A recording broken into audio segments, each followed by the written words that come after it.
காட்டுக் கழுதை போல் வாழ்பவனாக இருப்பான். எல்லாரையும் அவன் எதிர்ப்பான். எல்லாரும் அவனை எதிர்ப்பார்கள். தன் உறவினருக்கு எதிரியாக அவன் வாழ்வான் என்றார்.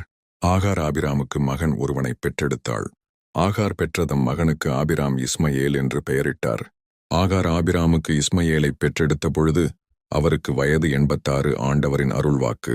இறைவா உமக்கு நன்றி. பதிலுரைப்பாடல் திருப்பாடல் 106 1 2 3 4 RB 5 பல்லவி.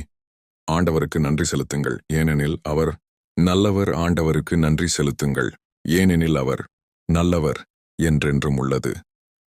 அவரது பேரன்பு. ஆண்டவரின் வலிமை மிகு செயல்களை யாரால் இயம்ப இயலும்? அவர்தம் புகழை யாரால் விளம்பக்கூடும்? பல்லவி. ஆண்டவருக்கு நன்றி செலுத்துங்கள், ஏனெனில் அவர் நல்லவர். நீதிநெறி காப்போர் பேறு பெற்றோர். எப்போதும் நேரியதே செய்வோர் பேறு பெற்றோர். ஆண்டவரே, நீரும் மக்கள் மீது இரக்கம் காட்டும்போது என்னை நினைவு கூரும். பல்லவி. ஆண்டவருக்கு நன்றி செலுத்த